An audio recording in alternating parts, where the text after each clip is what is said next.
मोदी जी ने अपनी नीतियाँ थोड़ी सी बैलेंस रखी होती और अमेरिका और इजराइल के गुलाम नहीं बनाते देश को, तो ये नौबत शायद इतनी जल्दी नहीं आती।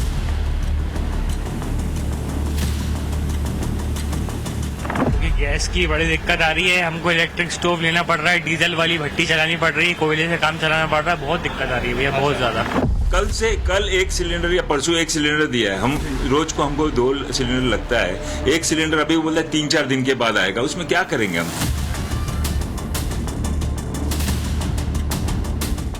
तो ये हो गया दिन भर का रिवीजन। अब पाठशाला की पहली क्लास। तेल गैस महंगा, भारत में फटने लगा महंगाई बम। ईरान अमेरिका युद्ध पर पीएम मोदी की हाई लेवल मीटिंग में क्या तय हुआ? पेट्रोल सिलेंडर को लेकर विपक्ष ने मोर्चा खोल दिया। युद्ध नहीं रुका तो मोदी कैसे मैनेज करेंगे, क्या प्लान बना है? यूके ऑस्ट्रेलिया के प्रधानमंत्री ने देश को संबोधित करके क्या कह दिया? अब पीएम मोदी की बारी है क्या? सबसे पहले इसका चर्चा। देखिए, पूरी दुनिया में इस बात की चर्चा हो रही है कि डोनाल्ड ट्रंप आज रात ईरान पर क्या बड़ा ऐलान करने वाले हैं, क्योंकि उस ऐलान को कुछ ही घंटे बचे हैं। अमेरिका में आज रात ट्रंप का देश के नाम संबोधन है, लेकिन ट्रंप के बोलने से पहले जिस तरह की हलचल पूरी दुनिया में मची, उसमें पूछा जा रहा है कि ईरान को लेकर अब क्या कुछ भयंकर होने वाला है। क्योंकि आप देखिए कि ट्रंप के भाषण से पहले आज ही यूके के पीएम ने अपने देश के नाम संबोधन किया, ऑस्ट्रेलिया के प्रधानमंत्री ने भी ऐसा ही कर दिया, और सबसे बड़ी बात, यहां भारत में प्रधानमंत्री नरेंद्र मोदी ने back to back 2 high level meeting बुला ली। शाम 7 बजे से कैबिनेट कमेटी ऑन सिक्योरिटी की मीटिंग चल रही है, और इसके बाद आर्थिक मामलों की कमेटी की मीटिंग हुई है। पीएम मोदी की इन हाई लेवल मीटिंग्स को लेकर क्या खबर आ रही है, क्या बड़ा होने वाला, आज आपको इसके बारे में बताऊंगा। और आप यह भी देखिए कि जिस वक्त ऐसी हलचल मची, पूरी दुनिया में कोहराम मचा है। एक ही वक्त में अलग अलग देशों के राष्ट्रीय अध्यक्ष जो हैं वो अपने देशों को संबोधित कर रहे हैं, उस वक्त भारत में भी संकट कम नहीं है। यहां भी महंगाई का बम फटना शुरू हो रहा है, दुनिया में फट रहा है। तेल गैस की सप्लाई रुकने से जो हाहाकार दुनिया में मचा है, उसने कीमतों को बढ़ाना शुरू कर दिया है। महंगाई बढ़ने लगी है और भारत भी लगातार इसकी चपेट में आ रहा है, जो हम आपको पाठशाला में पहले से ही कह रहे थे कि यह होना ही है। भारत में भी आज महंगाई का ट्रिपल अटैक हुआ बॉस। प्रीमियम पेट्रोल डीजल के दाम फिर से बढ़ गए हैं, कमर्शियल सिलेंडर फिर महंगा हो गया और जेट फ्यूल भी महंगा हो गया। महंगाई के इस नए अटैक से आपकी जेब पर कितना असर पड़ेगा? दाम कितने बढ़ गए हैं? सरकार क्या कह रही है? विपक्ष क्या सवाल उठा रहा है? देश में क्या क्या बदल जाने वाला है इस महंगाई के बीच? युद्ध के बीच जो महंगाई बम फटा है, उसमें क्या क्या आपके ऊपर जो है वो असर डालेगा, सब बताऊं। उससे पहले एक झलक देखिए।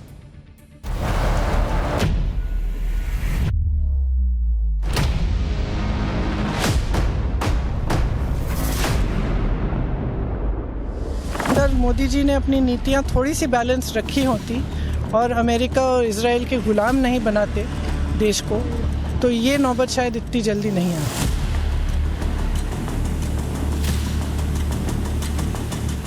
गैस की बड़ी दिक्कत आ रही है, हमको इलेक्ट्रिक स्टोव लेना पड़ रहा है, डीजल वाली भट्टी चलानी पड़ रही है, कोयले से काम चलाना पड़ रहा है, बहुत दिक्कत आ रही है भैया, बहुत ज्यादा। कल एक सिलेंडर या परसों एक सिलेंडर दिया है, हम रोज को हमको 2 सिलेंडर लगता है, एक सिलेंडर अभी बोलता है 3-4 दिन के बाद आएगा, उसमें क्या करेंगे हम?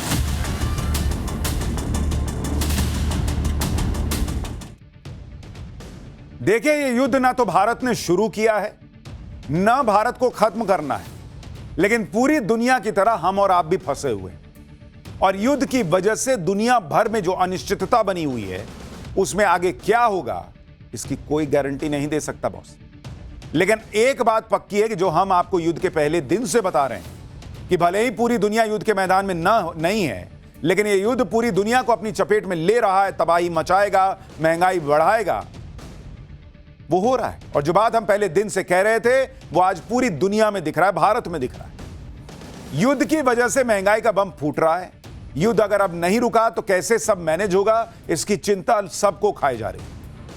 इसलिए आप देखिए कि उधर अमेरिका में ट्रंप युद्ध को लेकर कोई ऐलान करने वाले हैं, इधर पीएम मोदी ने हाई लेवल मीटिंग्स बुला ली।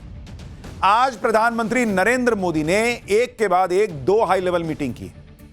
पीएम के घर पर सीसीएस यानी कैबिनेट कमेटी ऑन सिक्योरिटी की मीटिंग हुई है, फिर सीसीईए यानी cabinet committee on economic affairs की भी मीटिंग हुई। सीसीएस और सीसीईए दोनों ही हाई लेवल मीटिंग है जो रेगुलर नहीं होती। ऐसी मीटिंग तभी बुलाई जाती हैं जब कोई बड़ा फैसला होना होता है। ये दोनों मीटिंग युद्ध के हालात पर चर्चा के लिए बुलाई गई हैं। बहुत संभव है कि इसमें युद्ध को लेकर भारत पर पड़ने वाले असर और भविष्य की तैयारियों को लेकर चर्चा हुई। युद्ध को लेकर हालात कितने गंभीर हैं, इसे आप इस बात से समझ सकते हैं कि पिछले 9 दिनों में पीएम मोदी ने सीसीएस की यह दूसरी मीटिंग बुलाई। इससे पहले 1 मार्च को और फिर 22 मार्च को सीसीएस की बैठक बुलाई गई थी, यानी महीने भर में आप देखेंगे तो यह तीसरी मीटिंग हो गई बॉस लगभग। ट्रंप क्या करने वाले हैं यह तो ट्रंप ही जानते हैं। ट्रंप का कोई भरोसा ही नहीं रह गया और इसीलिए कोई भी दुनिया का देश परफेक्ट तैयारी कैसे करेगा बॉस, जब समझ ही में नहीं आ रहा कि आदमी कर क्या रहा है। मारेगा, रुकेगा, क्या करेगा, कुछ पता चले तब तो आदमी तैयारी करे। 1 सेकंड में ऐसा बोलते हैं कि ना हो गया, सीज फायर हो गया, दूसरे सेकंड में मारने लग जाते हैं। आदमी इधर होता है रिलैक्स किया, अच्छा चलो अब अरे फिर तैयारी करो, ऐसा लगता है। भारत के सामने जो मेगा चैलेंज है उससे भारत को निपटना ही होगा। आप देखिए कि तेल गैस का जो संकट है उसने महंगाई की आग लगाना शुरू कर दिया। पिछले 1 महीने में सबसे ज्यादा चिंता गैस सिलेंडर को लेकर रही। इस चिंता के बीच आज कमर्शियल सिलेंडर के दाम फिर से बढ़ा दिए गए। 19 किलो के कमर्शियल एलपीजी सिलेंडर की कीमत 195 से लेकर 218 रुपए तक बढ़ गई। दिल्ली में अब कमर्शियल सिलेंडर की कीमत 2078 रुपए 50 पैसे हो गई। मुंबई में कमर्शियल सिलेंडर 2031 रुपए का हो गया है। कोलकाता में कमर्शियल सिलेंडर की कीमत 218 रुपए बढ़कर 2208 रुपए हो गई। चेन्नई में यही कीमत 203 रुपए बढ़कर 2246 पर है। इसके अलावा जो 5 किलो वाला छोटा सिलेंडर आता है उसके दाम भी 51 रुपए बढ़ा दिए गए। यह छोटा सिलेंडर ज्यादातर स्टूडेंट्स, वर्किंग प्रोफेशनल्स, प्रवासी श्रमिक इस्तेमाल करते हैं। इससे पहले 1 मार्च को ही कमर्शियल सिलेंडर के दाम 114 रुपए बढ़ाए गए थे। हालांकि घरेलू सिलेंडर के दाम नहीं बढ़े हैं। 14 किलो के घरेलू सिलेंडर के दाम को 7 मार्च को 60 रुपए बढ़ाया गया था। कमर्शियल सिलेंडर महंगा होने का सीधा मतलब है कि होटल, ढाबों, रेस्टोरेंट में जो खाना मिलेगा वो महंगा हो जाएगा। महंगे कमर्शियल सिलेंडर का दाम भी आम जनता को ही चुकाना पड़ेगा। तो ऐसा नहीं है कि कमर्शियल है तो आप पे इंपैक्ट नहीं पड़ेगा, सब पे इंपैक्ट पड़ेगा। ऑलरेडी कमर्शियल सिलेंडर जो है वो मार्केट में कम है क्योंकि डोमेस्टिक पे ज्यादा फोकस है कि घरों तक ज्यादा सिलेंडर पहुंचे। तो वहां वैसे ही बिजनेस सफर कर रहा है तो कीमतें बढ़ा रहे हैं दुकानदार। अब अगर आपने कमर्शियल सिलेंडर की कीमत बढ़ा दी तो वो तो और बढ़ेगा। तो जिनके मान लीजिए कई लोग कहते हैं कि हमको सिलेंडर नहीं मिला, बाहर खा रहे हो, बाहर खाने में भी दिक्कत आएगी भाई।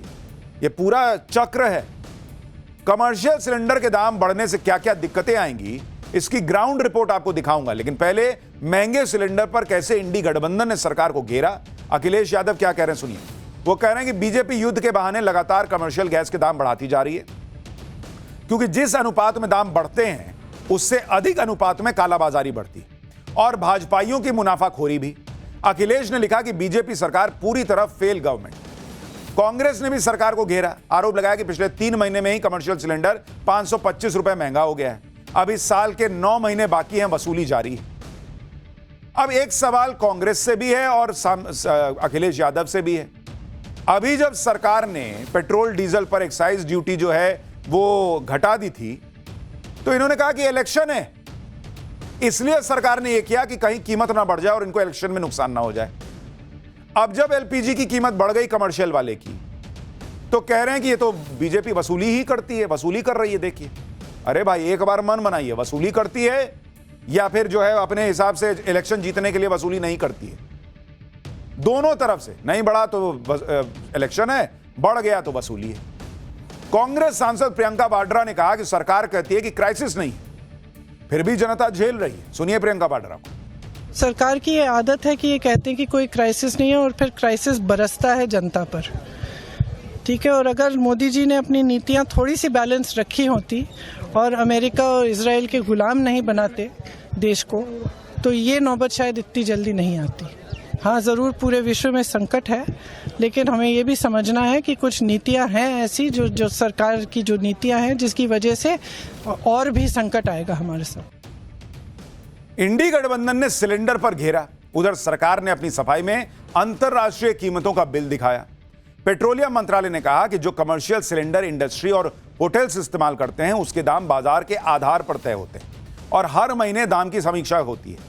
पेट्रोलियम मंत्रालय के मुताबिक देश में एलपीजी की जो कुल खपत होती है उसमें कमर्शियल सिलेंडर की हिस्सेदारी 10% से भी कम है। सरकार ने बताया कि कमर्शियल सिलेंडर के दाम इसलिए बढ़े हैं क्योंकि सऊदी कॉन्ट्रैक्ट प्राइस 44% बढ़ गया है और ग्लोबल एलपीजी की 20 से 30% सप्लाई हॉर्मुज स्ट्रेट में फंसी हुई है। सरकार ने बताया कि जो मौजूदा दाम है उस हिसाब से ऑयल कंपनियों को प्रति सिलेंडर 380 रुपए का नुकसान उठाना पड़ रहा है। मई के आखिर में यह कुल नुकसान 40,000 करोड़ के पार पहुंच जाएगा।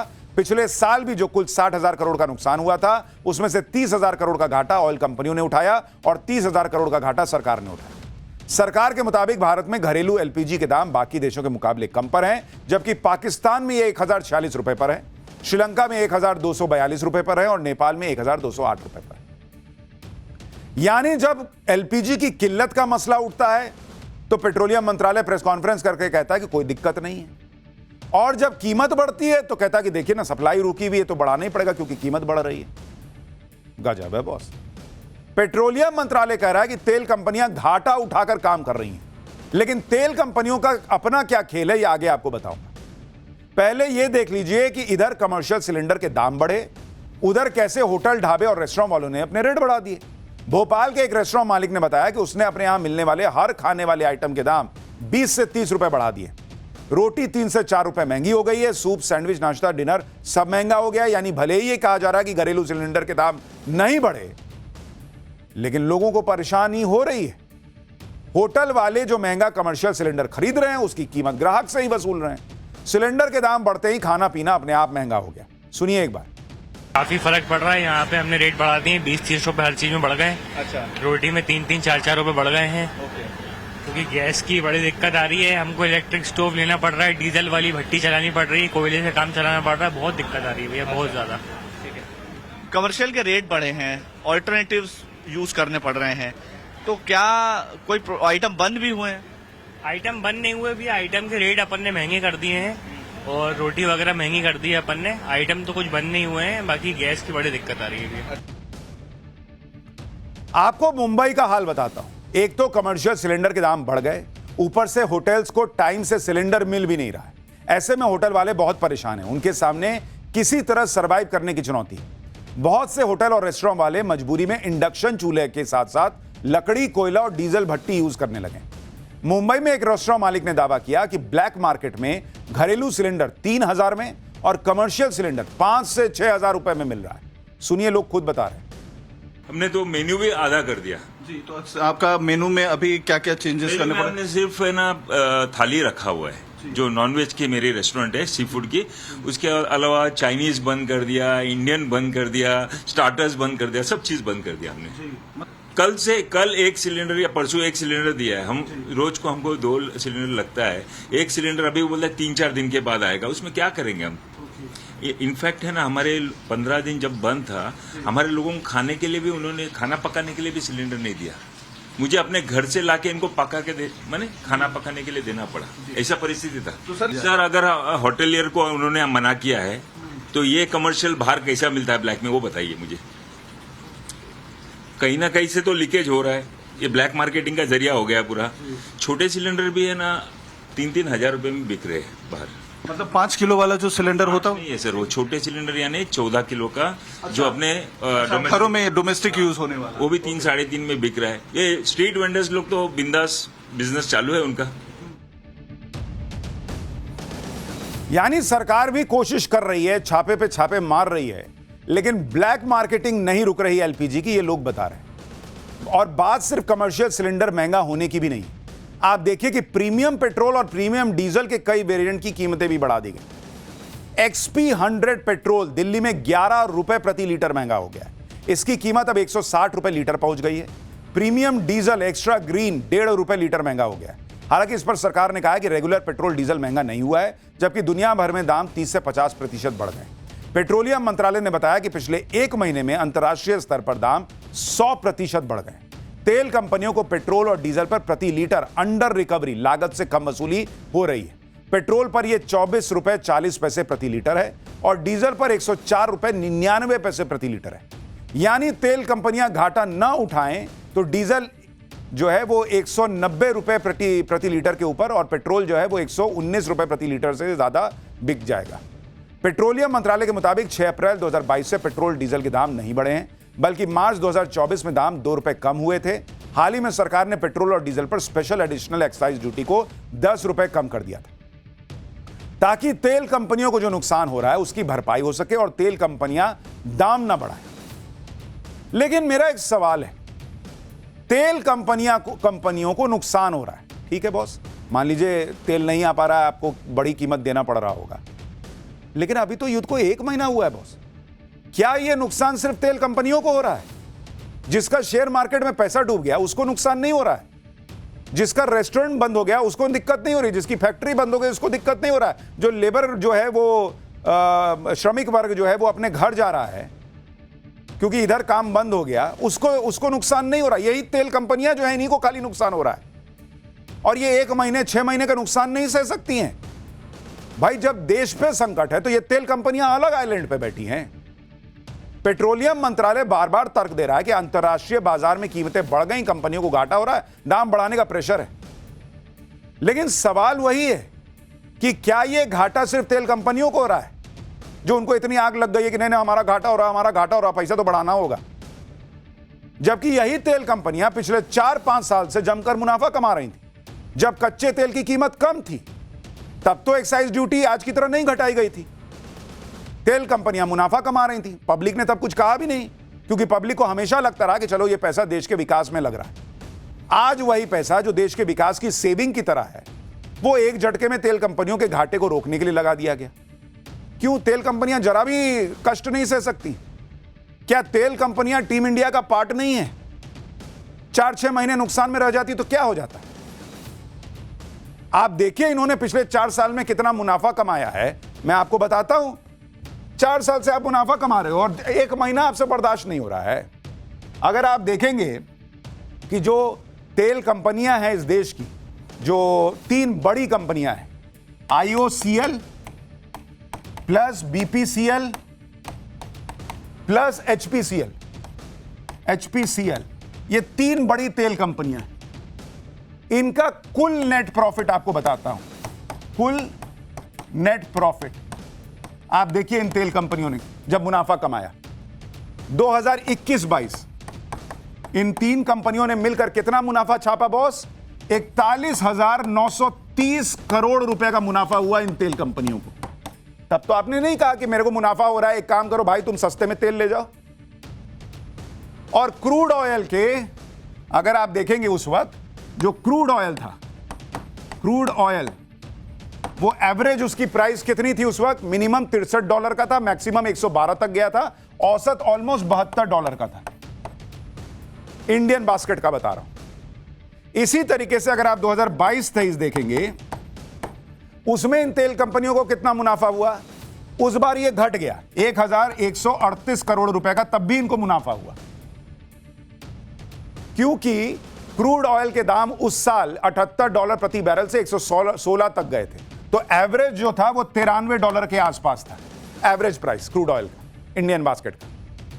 2023-24 में बॉस, 2023-24 में इन तेल कंपनियों ने, इन 3 तेल कंपनियों का बता रहा हूं, ये पब्लिक सेक्टर अंडरटेकिंग है, PSUs, ऑलमोस्ट 81,000 करोड़ का इन्होंने मुनाफा कमाया।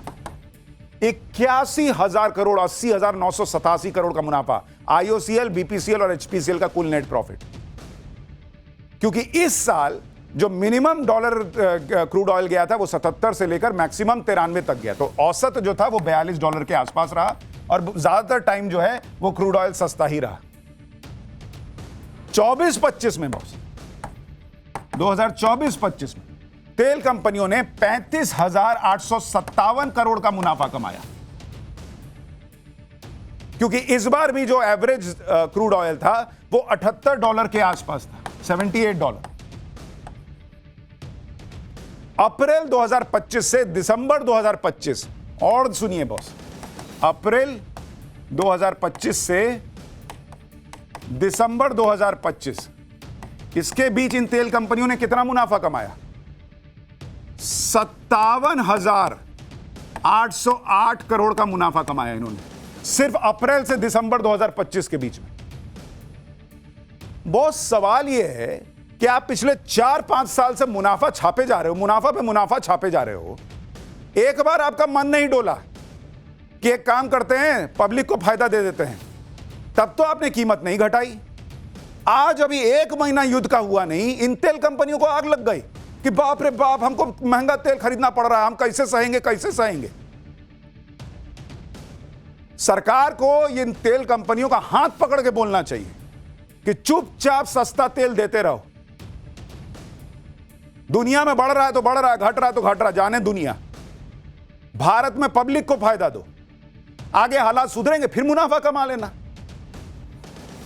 सरकार को भी एक्साइज ड्यूटी वाले पैसे का फायदा या तो पब्लिक को देना चाहिए या अपने सेविंग में रखिए। आप अभी 10 तरह की मदद देश में करनी पड़ेगी। ये तेल कंपनियां कोई राजा हैं कि सबसे पहले इनको घाटा नहीं होना चाहिए। भर दुनिया देश जो है वो घाटा सह ले, देश जो है वो टीम इंडिया की तरह खेले। ये तेल कंपनियां जो है वो 1 महीने का कष्ट नहीं सह सकती। गजब है बॉस। कमर्शियल सिलेंडर और प्रीमियम पेट्रोल डीजल के अलावा प्लेन को उड़ाने में जो फ्यूल लगता है उसके दाम भी बढ़ गए। डोमेस्टिक फ्लाइट्स के लिए एटीएफ यानी एविएशन टरबाइन फ्यूल के दाम 25% बढ़ाए गए। इससे एटीएफ का दाम 15 रुपए प्रति लीटर बढ़ेगा। सरकार ने बताया कि डोमेस्टिक मार्केट में एटीएफ के दाम करीब 100% बढ़ने वाले थे, जिससे प्रति लीटर दाम 60 रुपए बढ़ जाता, लेकिन सरकार ने इसका बोझ लिया और केवल 15 रुपए प्रति लीटर तक बढ़ने दिया। पहले यह खबर आई थी कि एटीएफ के दाम 115% बढ़ जाएंगे, जिससे एटीएफ की कीमत पहली बार 2 लाख प्रति किलो लीटर के पार पहुंच जाएगी। हालांकि फॉरेन रूट के लिए एटीएफ के दाम जितने बढ़ने थे उतने ही बढ़े, सरकार ने उन्हें कंट्रोल नहीं किया। यानी अब इंटरनेशनल फ्लाइट्स महंगी हो जाएंगी, लेकिन डोमेस्टिक फ्लाइट महंगी ना हो इसके लिए सरकार ने अपने ऊपर बोझ ले लिया। यानी सरकार अपने हिसाब से कर रही है कोशिश। लेकिन मैं तो इन कंपनियों से पूछता हूं, एयरलाइन कंपनी हो, तेल कंपनी हो, इनको भाई 1 मिनट इनसे बर्दाश्त नहीं हो रहा है कि इनको नुकसान हो जाए। एयरलाइंस का जो ऑपरेशन कॉस्ट होता है उसमें एटीएफ की हिस्सेदारी 40% होती है। इसलिए फ्यूल महंगा होने का सीधा मतलब है कि हवाई यात्रा का महंगा हो जाना। सरकार ने दावा किया कि उसने एटीएफ के दाम कंट्रोल करके घरेलू फ्लाइट्स की टिकट को ज्यादा महंगा होने से रोक दिया। इससे घरेलू एयरलाइंस पर जो बोझ पड़ने वाला है वो भी कम होगा। एविएशन सेक्टर में स्थिरता बनी रहेगी। इससे पहले 1 मार्च को भी एटीएफ के दाम 5.7% बढ़ा दिए गए थे। लेकिन सवाल यह है कि एटीएफ के दाम जो 25% बढ़े हैं उसका कितना असर हवाई किराए पर पड़ेगा। एयर टिकट कितनी महंगी हो जाएगी। इसे लेकर मिनिस्ट्री ऑफ सिविल एविएशन के अधिकारियों के मुताबिक एटीएफ की कीमतों में आंशिक बढ़ोतरी का असर यह होगा कि एयरलाइंस अपनी कीमतों को फिर से समायोजित करेंगी और इस तरह उसे तय करेंगी जिससे अतिरिक्त फ्यूल सरचार्ज न लगे। यानी सरकार यह मान के चल रही कि उसने एयरलाइंस कंपनियों पर आंच नहीं आने दी, अब वो भी दाम नहीं बढ़ाएंगे और दाम न बढ़ाकर जैसे तैसे इसे एडजस्ट कर लेंगे। लेकिन आप यह भी देखिए कि आज एयर टरबाइन फ्यूल के दाम बढ़े तो इसका असर दिखने लग गया। भारत की सबसे बड़ी एयरलाइंस कंपनी इंडिगो ने कल यानी 2 अप्रैल से फ्यूल सरचार्ज रिवाइज करने का ऐलान कर दिया। कल से इंडिगो घरेलू और इंटरनेशनल उड़ानों पर 275 रुपए से लेकर 10,000 रुपए तक का फ्यूल चार्ज वसूलेगी। अब इंडिगो घरेलू उड़ानों के लिए 275 रुपए से 950 रुपए तक का फ्यूल चार्ज वसूलेगी, जबकि इंटरनेशनल उड़ानों के लिए यह 900 रुपए से लेकर 10,000 रुपए तक होगा। इससे पहले इंडिगो ने 14 मार्च से ही घरेलू और इंटरनेशनल उड़ानों के लिए 425 रुपए से लेकर 2300 रुपए तक का फ्यूल सरचार्ज वसूलना शुरू कर दिया है। इसलिए मैं कह रहा हूं कि इन कंपनियों की कोई जवाबदेही है देश के प्रति। आम आदमी को महंगाई का कष्ट हो जाए, आम आदमी का शेयर बाजार में पैसा डूब जाए, आम आदमी जो है उसकी नौकरी चली जाए, उसको रिसेशन झेलना पड़ जाए, उसके इंक्रीमेंट रुक जाए, कुछ हो जाए, इन तेल कंपनियों और एयरलाइन कंपनियों का मुनाफा जरा सा नहीं घटना चाहिए बॉस। यही इनका देश के लिए भाव है। हालांकि युद्ध को लेकर जो संकट है उसके बीच एक राहत की भी खबर आई। आज कर्नाटक के न्यू मैंगलोर पोर्ट पर 2 क्रूड ऑयल टैंकर 2 अलग अलग देशों से तेल लेकर पहुंचे। सनराइज वे नामक जहाज अफ्रीका के मांडजी से 88,152 मीट्रिक टन कच्चा तेल लेकर आया। वहीं नागार्जुन नाम का ऑयल टैंकर शिप रूस के प्रिमोर्स्क पोर्ट से 97,354 मीट्रिक टन क्रूड ऑयल लेकर आया। ईरान अमेरिका युद्ध से दुनिया भर के देश परेशान हैं। तेल, गैस और खाद की किल्लत से निपटने के लिए हर देश जरूरी कदम उठा रहा है। जैसे हमारे देश में सरकार ने पेट्रोल डीजल पर एक्साइज ड्यूटी घटाकर तेल की कीमतों को कंट्रोल में रखा है, उसी तरह ऑस्ट्रेलिया में भी सरकार ने पेट्रोल पर टैक्स आधा कर दिया है और नेशनल फ्यूल सिक्योरिटी प्लान को मंजूरी दे दी है। इस युद्ध से एक बात तो साबित हो गई है कि हॉर्मुज स्ट्रेट सिर्फ खाड़ी देशों की लाइफलाइन नहीं बल्कि दुनिया की लाइफलाइन बन चुका है। क्योंकि आप देखिए कि हॉर्मुज स्ट्रेट बंद होने से पूरी दुनिया में भयानक तेल संकट खड़ा हो गया और अब हर देश अपने अपने तरीके से तेल गैस के संकट से निपटने में जुटा हुआ है। यूके में सरकार ने गरीब परिवारों के लिए 659 करोड़ रुपए का पैकेज घोषित किया है। फ्रांस में 6,500 करोड़ रुपए की फ्यूल सब्सिडी दी गई। रूस ने ऑयल एक्सपोर्ट बंद कर दिया है। ऑयल मतलब पेट्रोल, जो कि रिफाइंड पेट्रोल की बात हो रही है। फिलीपींस और पाकिस्तान में 4 दिन का वर्किंग वीक बनाया गया है। श्रीलंका ने बुधवार को पब्लिक हॉलिडे घोषित कर दिया है। इंडोनेशिया ने शुक्रवार को वर्क फ्रॉम होम घोषित कर दिया है। अफ्रीका के कई देश रात 9 बजे के बाद दुकान बंद करने के नियम लागू कर रहे हैं। दुनिया पर आए संकट के बीच ट्रंप क्या ऐलान करने वाले हैं, इसके बारे में पाठशाला का चैप्टर खोलने का वक्त हो गया है, क्योंकि यह सब तो तभी ना रुकेगा जब ट्रंप भाई साहब रुकेंगे।